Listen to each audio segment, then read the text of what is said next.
இவள் உயிரெழுத்தாய் வந்தாள். என் மெய்சிலுக்கும் வண்ணம் மெய்யெழுத்துக்கள் தந்தாள். உயிரும் மெய்யும் இணைந்தால் நான் என்பதை உணர்த்த இவள் உயிர்மை எழுத்தானாள்.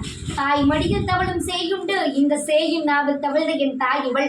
என் அன்னை தமிழுக்கும் அவையோருக்கும் என் பணிவு கடந்த வணக்கங்களை தெரிவித்துக் கொள்கிறேன். தனக்கென தாய் இருக்க தமிழ் தாயை தத்தெடுத்த பிள்ளை. அன்னை மொழியை அரியணை ஏற்றி அழகு பார்த்து செந்தமிழை செம்மொழியாக்கி சீர் சேர்த்தவர்.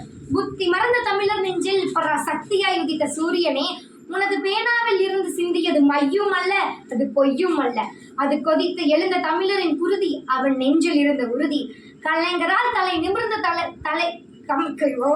கலைஞரால் தலை நிமிர்ந்த தமிழகம் என்று நாம் அனைவரும் பேசுகிறோம். ஆனால் கலைஞரால் தலை குனிந்தது இந்த தமிழகம் என்று சொல்லும் கூட்டமும் உண்டு. நான் ஒப்புக்கொள்கிறேன். அவர் தலைகளை குனிய வைத்தார். எதற்காக?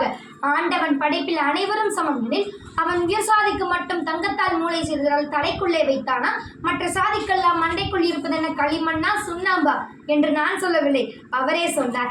இப்படி ஆண்டாண்டு காலமாக ஆளும் வர்க்கத்தின் ஆதிக்கத்தால் கல்வி மறுக்கப்பட்ட கைகளில் புத்தகத்தை கொடுத்து இன்று இதை தலை குனிந்து படி, நாளை இந்த உலகம் தலை நிமிர்ந்த உன்னை பார்க்கும் என்று அடங்கி ஒடுங்கியிருந்த தமிழகத்தை தலை நிமிர வைத்தது நம் கலைஞர் என்று சொன்னால் அது எத்தனை தலைமுறைகளானாலும் மிகையாகாது.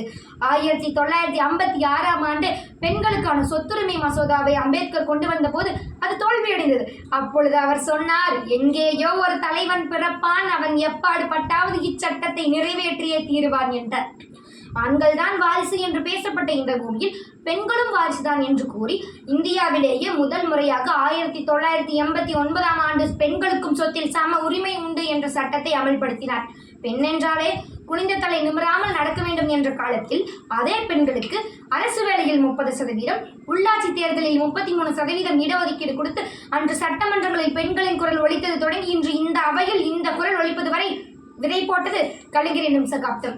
அவர் மூட நம்பிக்கைகளை எதிர்க்கும் நாத்திகர் தான். ஆனால் நான் சொல்கிறேன், அவர் தமிழ் தாயை வணங்கிய ஆத்திகன்.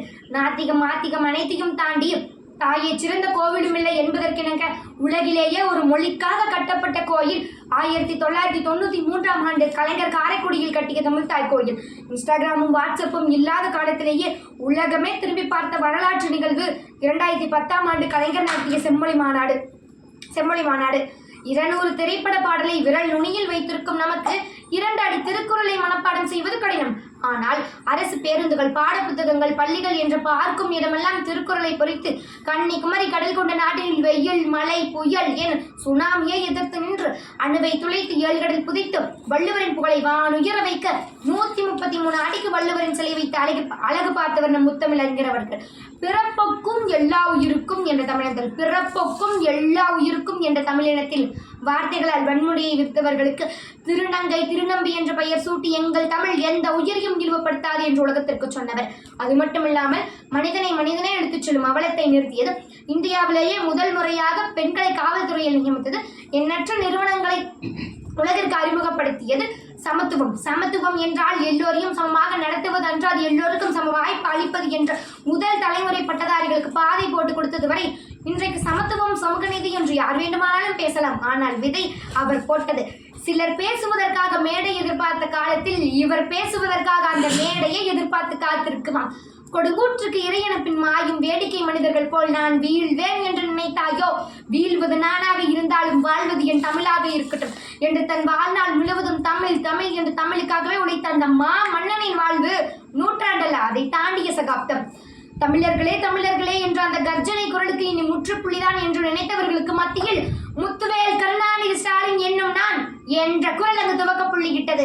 பிறர் துன்பம் தன் துன்பம் போல் எண்ணினால் வரலாற்றில் ஒரு தலைவன் உருவாகுவான். எரித்தாலும் புதைத்தாலும் அழியாமலே வருங்காலம் பெயர் சொல்ல உரமாகுவான். தலைவா, சரித்திரத்திற்கு தான் அழிவு, உன் சரித்திரத்துக்கல்ல. சென்று வா தமிழனே, நமது தமிழை காக்க உனது தலைமுறைகள் நாங்கள் இருக்கிறோம். வாழ்க தமிழ், வளர்க தமிழ், யாதும் முறை யாவரும் கேள்வி என்றும் அன்பிற்காக ரா. மஞ்சுளா தேவி.